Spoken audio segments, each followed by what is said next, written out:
지금까지 우리는 에베소 말씀을 나누면서 특별히 지난주에는 하나님의 전신갑주의 말씀을 다루고 있습니다. 지난주부터 하나님의 전신갑주를 다루고 있는데, 지난 시간에는 진리의 허리띠, 의의 호심경, 평안의 신, 믿음의 방패까지 살펴보았습니다. 기억하시는지 모르겠습니다. 오늘은 이제 그 나머지 것들에 대해서 말씀을 나누고 에베소서를 마무리하려고 합니다. 읽었지만 17절 말씀 다시 보십시오. 구원의 투구와 성령의 검 곧 하나님의 말씀을 가지라. 먼저 투구가 등장합니다. 역시 그림을 보여드리겠습니다. 보십시오. 이렇게 생겼습니다. 사실 이 투구는요, 로마 장교의 투구인데요, 장교들이 쓰는 투구인데, 쉽게 생각하시면 우리나라 군인들이 쓰는 헬멧을 생각하면 될 겁니다. 혹은 자전거 탈 때나 인라인 스케이트 탈 때 쓰는, 머리에 쓰는 헬멧, 오토바이 탈 때 쓰는 헬멧, 이런 것 생각하시면 될 겁니다. 운동 경기를 보면, 야구 경기 같은 것 보아도 타석에 들어서는 타자들 반드시 머리에 헬멧을 쓰고 있는 것 봅니다. 왜 운동할 때나 자전거 탈 때, 오토바이 탈 때, 이런 거 탈 때 반드시 머리에 보호장구인 헬멧을 써야만 합니까? 운동 중에 머리를 다치게 되면 치명상을 입기 때문입니다. 물론 몸의 모든 부분들이 다 중요하지만 그중 머리 부분은 가장 중요한 부분이라고 할 수 있을 겁니다. 심하게 이야기해서 손이나 다리나 몸의 다른 부분들 상처 좀 입는다 할지라도 사실은 살아갈 수는 있습니다. 숨 쉬면 살아가는 데 지장이 없습니다. 하지만 머리에 심한 상처를 입는다면 이야기는 달라지죠. 정상적인 생활을 할 수 없게 됩니다.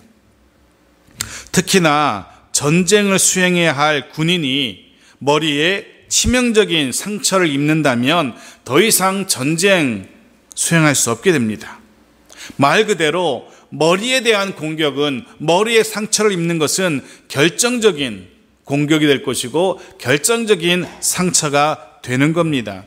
해서 사단 마귀는 영적 전쟁터에 서 있는 우리의 머리 부분을 공격할 겁니다. 치명상을 입히려고. 그래서 그 머리 부분을 반드시 보호해야 됩니다. 그 머리 부분을 보호하는 것이 바로 투구라는 거죠. 그렇다면 사단 마귀가 마치 우리의 머리와 같은 부분을 공격하는데요, 그 공격이 무엇인지 우리는 생각해 볼 필요가 있습니다. 그거 한 방이면 치명상을 입힐 수도 있는 그런 공격일 겁니다. 무엇을, 어디를 공격하는 겁니까? 그 투구의 이름이 구원의 투구라는 것에서 역시 힌트를 얻을 수 있습니다. 마귀는 구원에 대한 부분을 공격합니다. 우리가 받은 구원에 대한 의심을 불러일으키는 공격인 것입니다. 사단이 공격을 합니다. 너 구원받은 자 맞아? 아닌 것 같은데? 네 모습 한번 봐봐. 오늘도 어제처럼 죄 짓고 있잖아. 넌 구원받은 자 아닌 것 같은데? 이렇게 속삭이며 공격합니다. 분명 우리 모두는 하나님을 아버지라 고백합니다. 그 하나님께 기도하고요, 찬양도 드립니다. 그 하나님 아버지를 향한 사랑을 고백하기도 합니다. 그런데 문제는 우리는 여전히 연약한 육신을 입고 살아가야만 합니다. 그 육신은 여전히 연약함을 지니고 있습니다. 때로 그 육체의 연약함으로 인해서 범죄하곤 합니다. 아직도 내 육신은 습관적으로 여전히 육신의 정욕이 남아있기 때문에 그렇습니다. 그런데 그 육신의 연약함으로, 그 육신의 습관을 따라서 죄를 범하는 바로 그때, 즉 육체의 연약함이 드러나는 바로 그때, 마귀가 바로 그 순간을 놓치지 않고 공격을 해오는 겁니다. 이 치명적인 공격에 넘어가게 되면요, 승부는 끝나는 겁니다. 그래, 나는 구원받지 못한 게 틀림없어. 그러니까 맨날 이렇게 세상 사람들처럼 죄를 범하지. 그러면 게임은 끝난 겁니다. 하지만 아닙니다. 성경은 분명히 우리에게 말하죠. 로마서 5장 1절, 에베소서 2장 8절 말씀, 우리 읽었던 에베소 2장 8절 말씀 같이 읽어보겠습니다. 앞부분만 시작. 너희는 그 은혜에 의하여 믿음으로 말미암아 구원을 받았으니. 네, 성경은 이미 이 구원의 사건이 끝난 것으로 선언합니다. 성경은 선언합니다.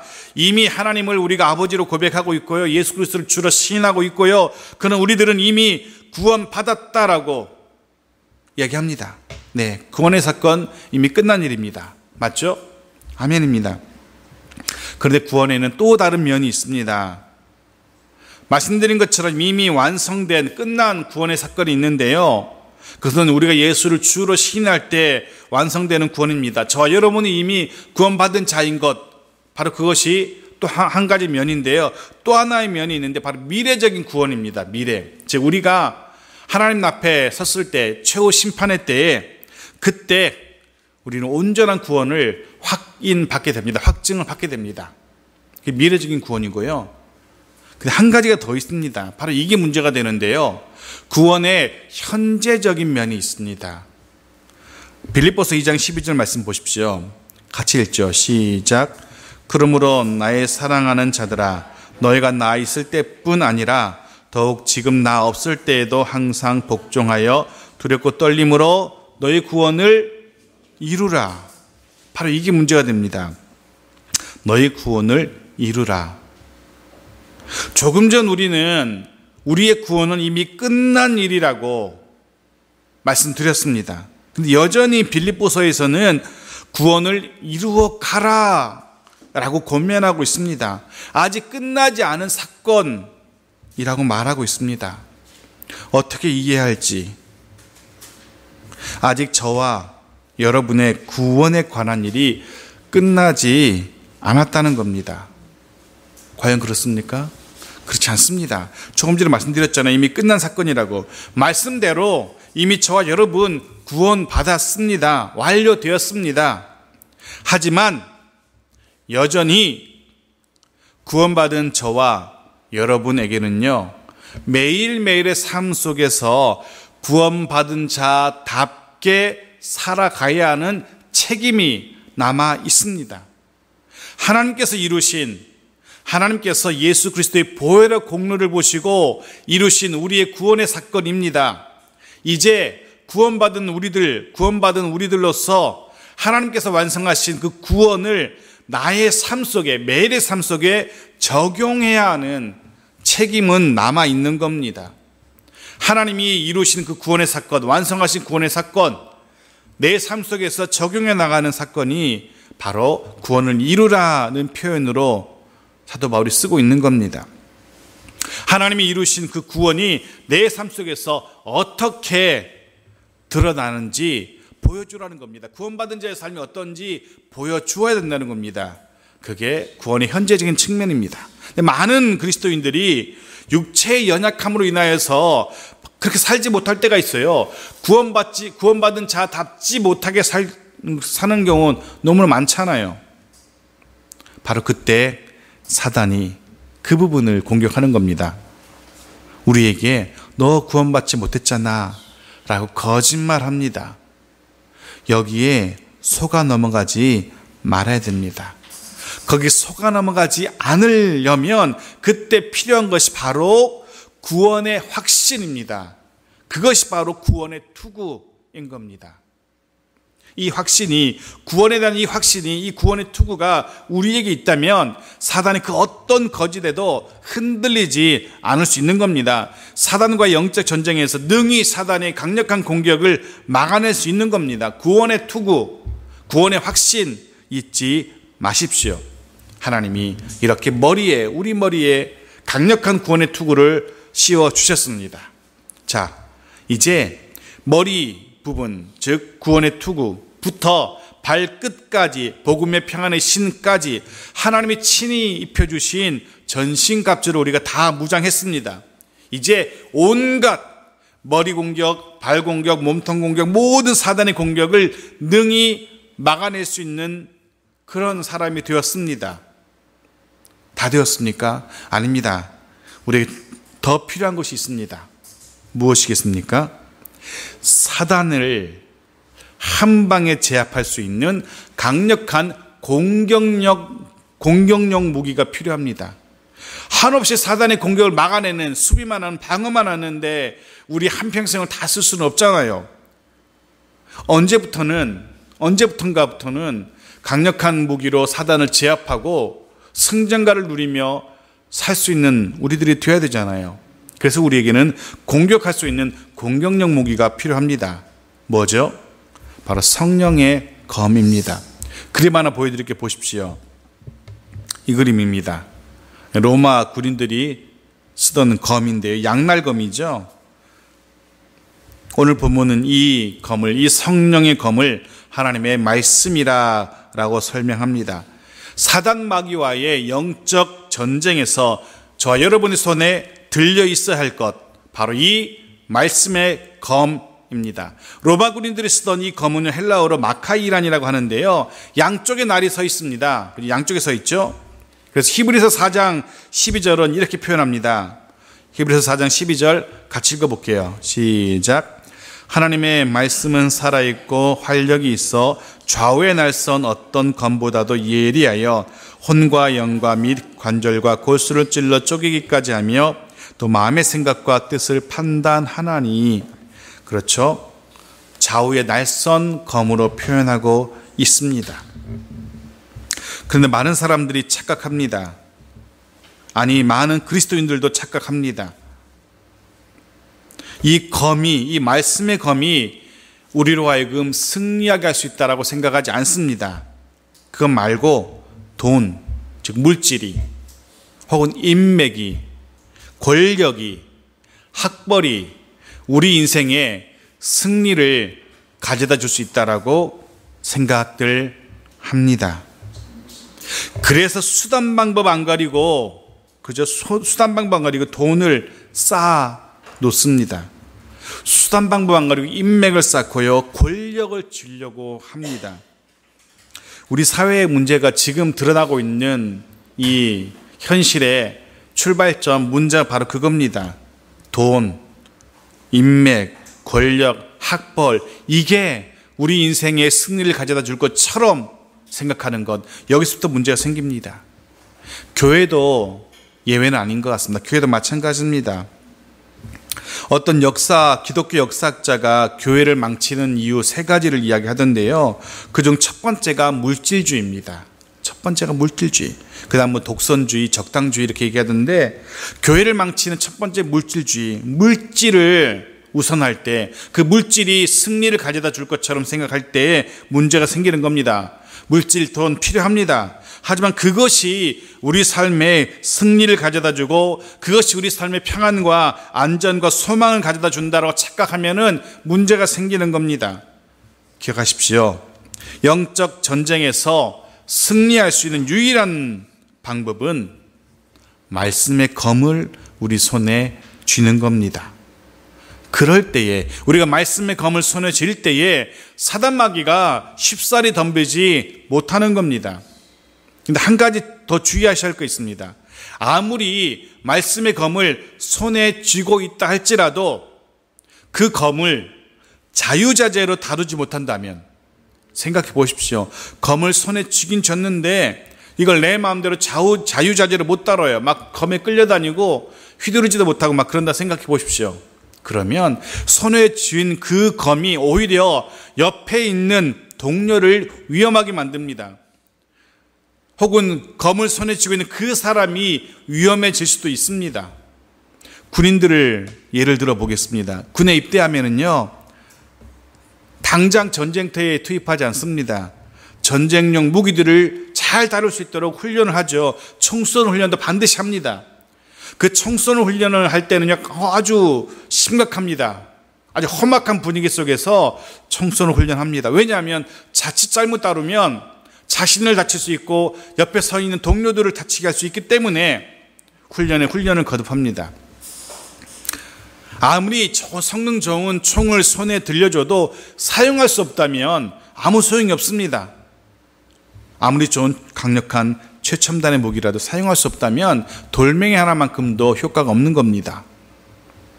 우리가 손에 강력한 말씀의 검을 쥐고 있다 할지라도 그거 자유자재로 사용할 수 없다면 문제가 생깁니다.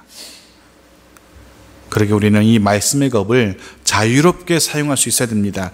찔러야 할 때 찌를 수 있고 베어야 할 때 베일 수 있어야 합니다. 혹은 막아야 할 때는 그 칼을 이용해서 막아야 할 때는 막을 수도 있어야 되고, 그래야 때로는 이 말씀의 검으로 사단의 예리한 공격을 막아낼 수도 있고요, 그래야 때로는 그 말씀의 검으로 사단을 한 방에 제압할 수도 있는 겁니다. 마태복음 4장에서 주님은 이런 사실을 우리에게 선명하게 보여주시죠. 주님을 시험하는, 도전하는 마귀에 끌려서 광야로 나갑니다. 그때 마귀가 주님을 시험하고 공격하죠. 네가 정말 하나님의 아들이면 이 돌을 가지고 떡덩이가 되게 해보라고, 네가 정말 하나님의 아들이면 성전 꼭대기에서 뛰어내려 보라고 그렇게 주님에게 도전합니다. 주님이 어떻게 방어하시고 어떻게 공격합니까? 아시는 것처럼 말씀의 검, 하나님의 말씀의 검으로 방어하시고 공격합니다. 기록되었으되 그렇게 말씀을 가지고 사단을 제압합니다. 주님은 하나님의 말씀에 능하신 주님이셨던 겁니다. 우리도 그럴 수 있어야 됩니다. 말씀에 능한 자가 되어야 됩니다. 마귀가 도전해오고 공격해옵니다. 그런데 그 마귀의 공격 앞에 잠깐만 마귀야, 잠깐만 기다려봐. 이럴 때는 어떤 말씀이 필요하더라?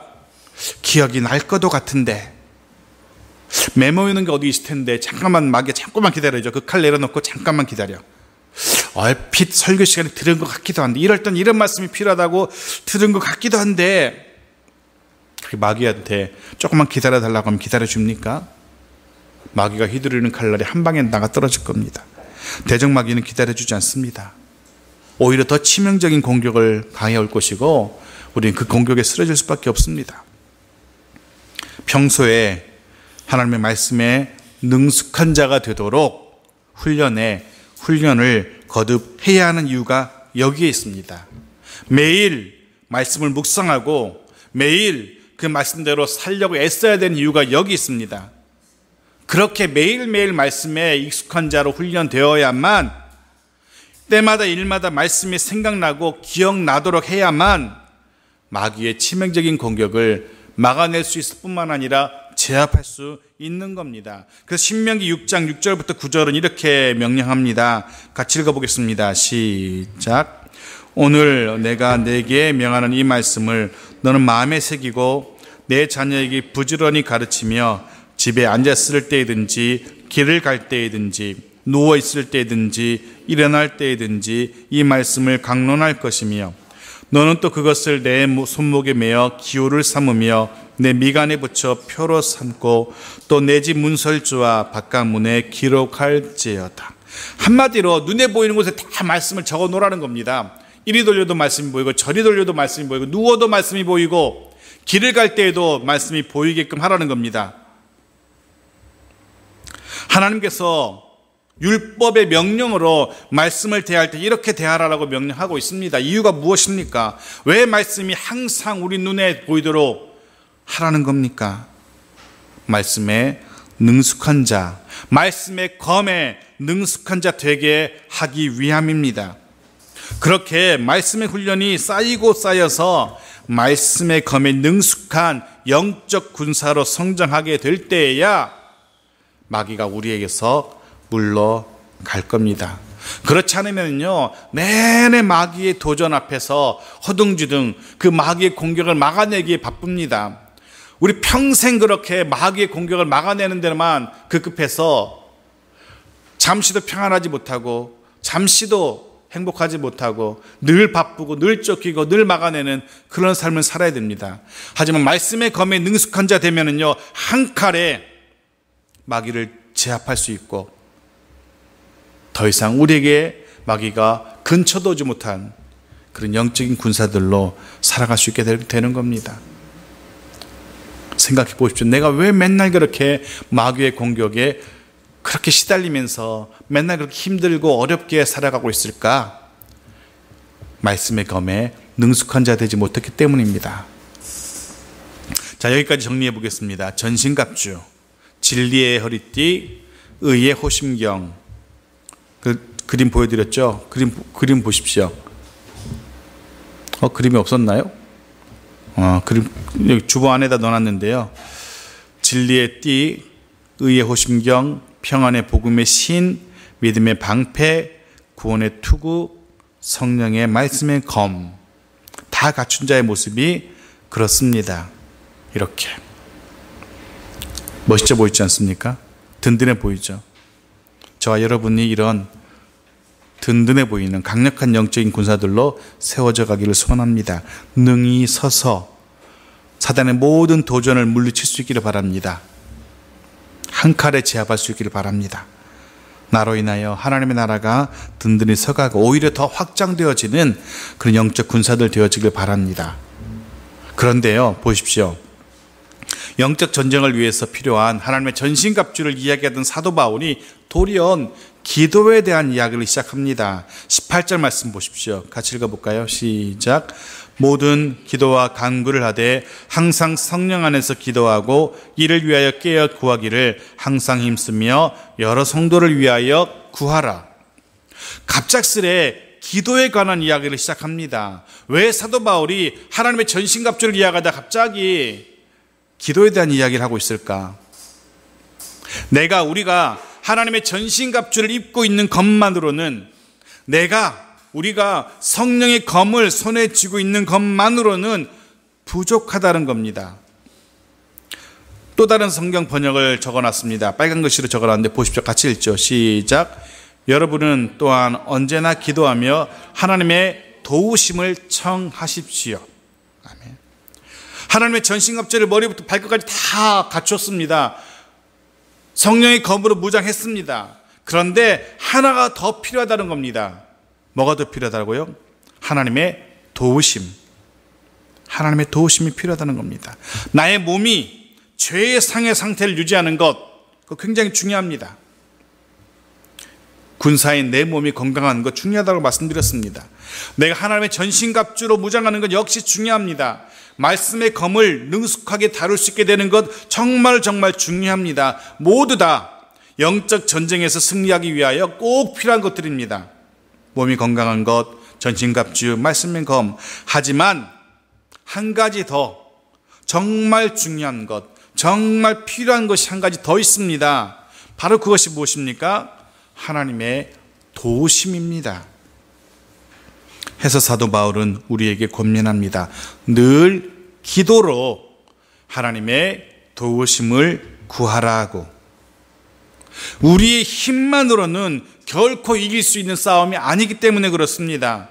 사단은요, 사실 우리의 힘만으로 맞설 수 있는 그런 존재가 아닙니다. 이미 살펴보았지만 에베소서 6장 12절 말씀 다시 보십시오. 같이 읽죠. 시작. 우리의 씨름은 혈과 육을 상대하는 것이 아니요 통치자들과 권세들과 이 어둠의 세상 주관자들과 하늘에 있는 악의 영들을 상대함이라. 그렇습니다. 통치자들, 세상 주관자들, 하늘에 있는 악의 영들과의 싸움입니다. 이름만 들어도 엄청난 상대라는 것이 느껴질 겁니다. 우리가 어떻게 할 수 있는 존재가 아닙니다. 하나님이 입혀준 전신갑주로 그급 방언을 어떻게 해낼 수 있을지 모르겠지만요, 도저히 이겨낼 수 있는 그런 상대가 아닙니다. 해서 우리는 하나님의 도움을 구해야만 합니다. 마지막으로 시편 70편 5절 말씀 읽어보겠습니다. 같이 읽죠. 시작.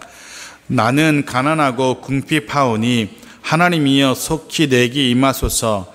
주는 나의 도움이시요 나를 건지시는 이시오니 여호와여 지체하지 마소서. 시인은요 지금 자신의 연약함을, 자신의 부족함을 고백하고 있습니다. 그러기에 하나님의 도움을 구하고 있습니다.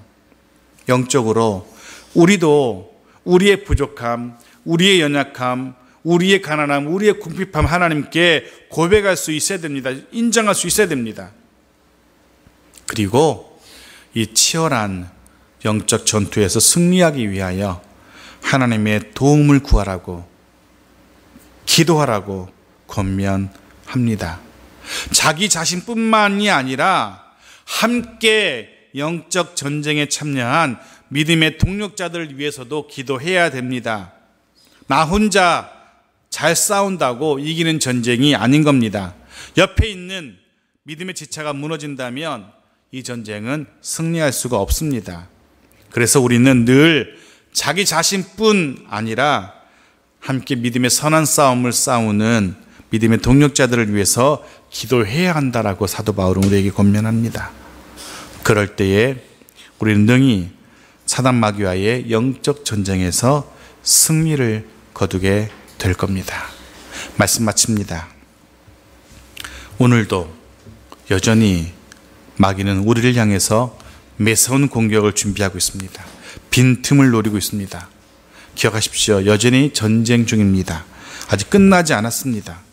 결코 무장 풀어서는 안 됩니다. 절대적으로 하나님의 도우심이 필요한 저와 여러분이라는 사실을 잊지 마십시오. 머리부터 발끝까지 하나님의 전신갑주로 무장해야 합니다. 늘 하나님의 말씀의 검을 손에 쥐고 자유자재로 능숙하게 다룰 수 있어야 됩니다. 무엇보다 때마다 일마다 하나님의 도우심을 구하십시오. 그럴 때에 우리는 매일매일의 삶 속에서 비로소 승리의 계가를 부를 수 있게 될 겁니다. 그렇게 날마다 기쁜 승리의 계가를 부르게 되는 우리 모두가 되어지기를 주의 이름으로 축원합니다. 아멘.